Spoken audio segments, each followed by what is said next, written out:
The cabin lights cast a warm glow across the first-class section of Flight 447. Maya Williams, 17 years old, settled into seat 2A with her backpack tucked beneath the seat in front of her. She wore a simple blue hoodie and jeans, her natural hair pulled back in a neat bun. The leather seat felt luxurious against her back as she buckled her seatbelt and pulled out her phone to text her mom, like she boarded safely. "Excuse me."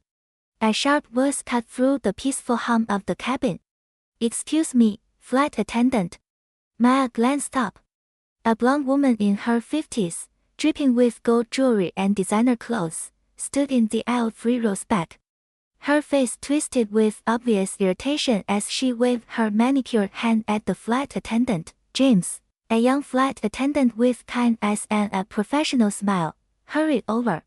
"Yes, ma'am. How can I help you?" The woman, whose boarding pass read Karen Mitchell, pointed directly at Maya.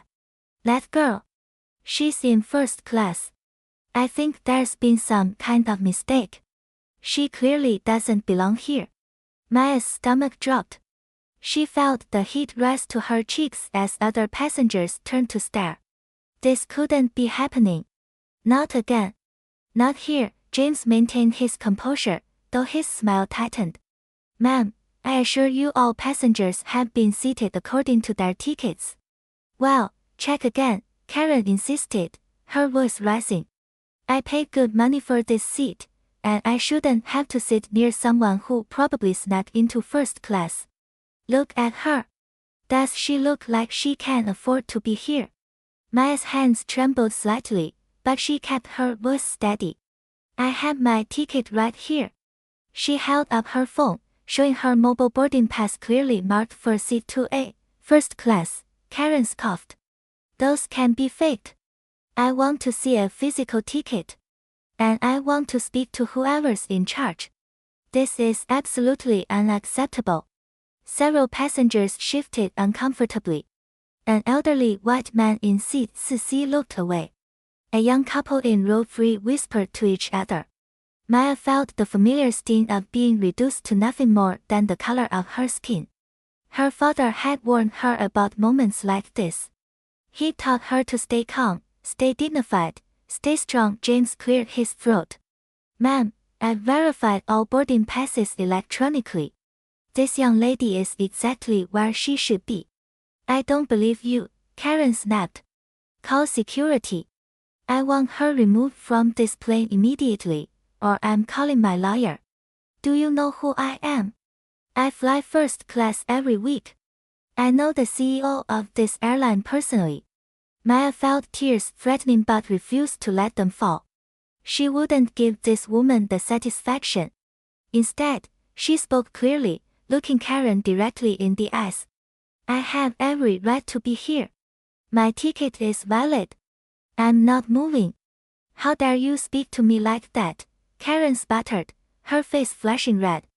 "You're probably some scholarship kid who got a free ticket and thinks she can act like she owns the place." James raised his hand, trying to de-escalate. "Please, ma'am, let's all remain calm. I'm going to call my supervisor to handle this situation." "No, call security," Karen demanded. "I want her off this plane. Now." The cabin door opened, and Marcus, a tall black security officer, stepped through. He'd been called by the gate agent who overheard the commotion through the intercom. His face remained neutral as he assessed the situation, though Maya caught a flicker of something in his eyes when he saw her. Recognition. Sympathy. "What seems to be the problem here?" Marcus asked, his voice deep and authoritative. Karen launched into her complaint immediately. "This girl is sitting in first class, and she clearly doesn't have a proper ticket. She's probably lying about everything. I want her removed right now, or I'm reporting this entire airline for allowing fraud." Marcus looked at Maya, then at James. "Has her ticket been verified?"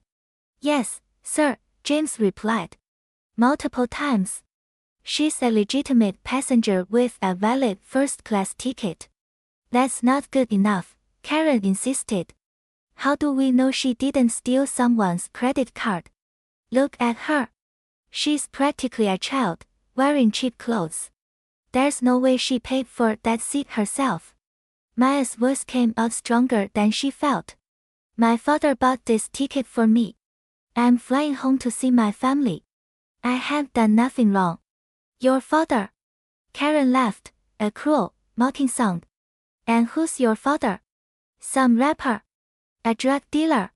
Let me guess, he won the lottery. The cabin fell silent. Even the passengers who'd been trying to ignore the confrontation couldn't look away now. The ugliness of Karen's words hung in the air like poison. Marcus straightened, his jaw tightening. He was about to speak when the cabin door opened again. A tall black man in his late 40s entered, wearing an impeccably tailored navy suit and carrying a leather briefcase. His presence commanded immediate attention. He had the same high cheekbones as Maya, the same intelligent dark eyes. He paused just inside the doorway, taking in the scene before him. His gaze landed on Maya, and something painful flashed across his face. Then he looked at Karen, at James, at Marcus, and his expression hardened into something cold and powerful. Is there a problem on my aircraft?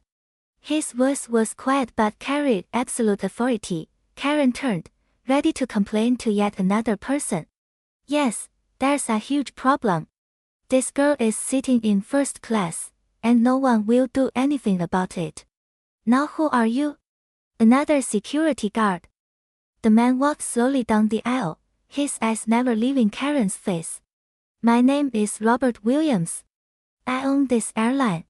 Every plane, every route, every seat. And that young woman you've been harassing for the past 10 minutes is my daughter, Maya. The color drained from Karen's face. Her mouth opened and closed like a fish gasping for air. Around them, passengers sat frozen, watching the scene unfold like a movie they couldn't pause. Robert continued, his voice growing harder with each word. I heard every single thing you said to my daughter. Every assumption, every insult, every racist comment. You looked at a young black girl in first class and immediately assumed she didn't belong. You demanded she be removed. You questioned her humanity, her worth, her right to occupy the same space as you. I didn't mean. Karen stammered. You meant every word. Robert cut her off.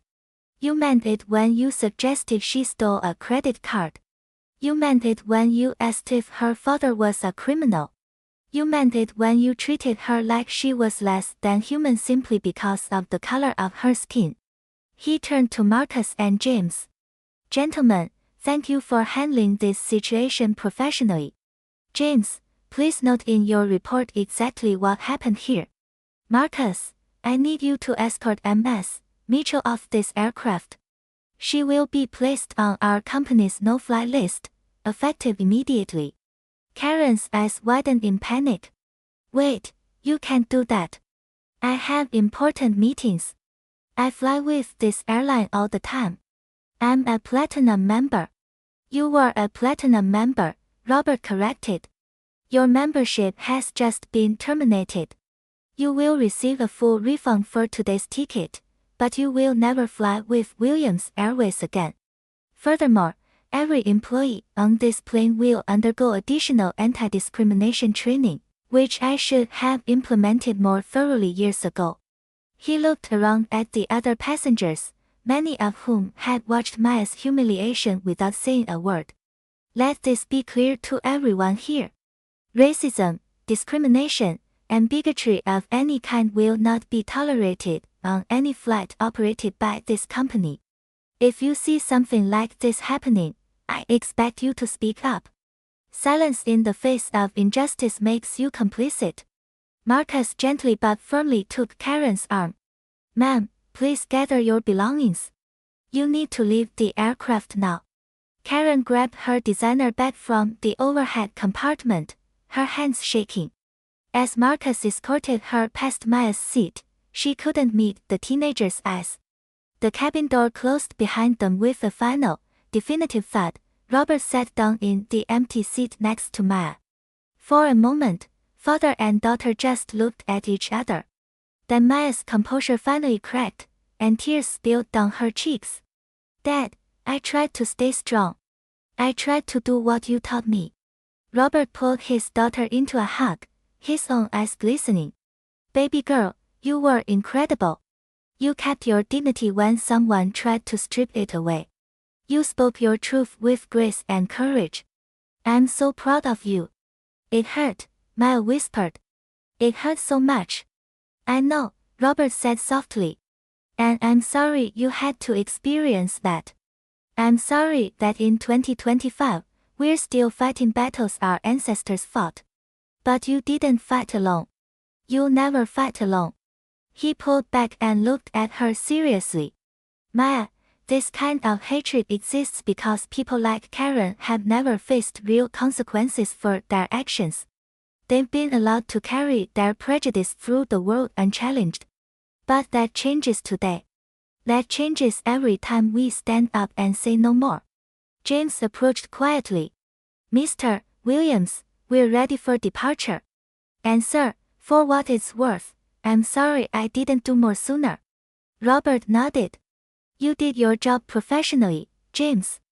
But you're right that we all need to do more. Starting next week, every Williams Airways employee will participate in mandatory anti-racism training. We're also implementing a new policy. Any passenger who engages in discriminatory behavior will be permanently banned. No warnings, no second chances. We're going to create the safest, most inclusive airline in the sky. He stood and addressed the cabin one more time. Ladies and gentlemen, thank you for your patience. I apologize for the delay. I hope you all have a comfortable flight. And I hope you remember what you witnessed here today. Remember that staying silent when someone is being mistreated is a choice. Choose better. As Robert returned to his own seat in row 1, the captain's voice came over the intercom. This is Captain Rodriguez. We've been cleared for takeoff. Flight attendants, prepare the cabin. Maya wiped her eyes and looked out the window as the plane began to taxi. The airport lights blurred past, and she thought about everything that had just happened. The humiliation, the anger, the fear. But also her father's unwavering support, his immediate action, his refusal to let injustice stand. A flight attendant, an older black woman named Grace, stopped by Maya's seat with a warm smile.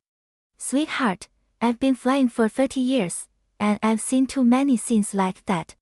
But this is the first time I've seen real justice served at 30,000 feet. You hold your head high, baby. You belong anywhere you choose to be. Maya smiled back, feeling something shift inside her chest. The pain was still there, but so was something else. Hope. Strength. The knowledge that she didn't have to accept hatred as inevitable. As the plane lifted into the night sky, Maya looked at her reflection in the window. She saw her father's determination in her eyes, her mother's grace in her expression, and her own emerging power in the set of her jaw. Tomorrow, this story would make headlines. Williams Airways would become the first major airline to implement a zero-tolerance policy for discrimination. Other companies would follow.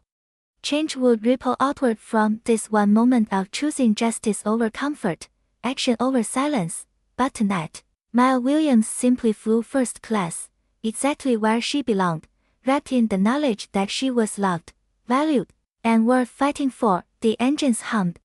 The stars glittered outside. And somewhere below, the world kept turning, just a little bit closer to the justice it desperately needed.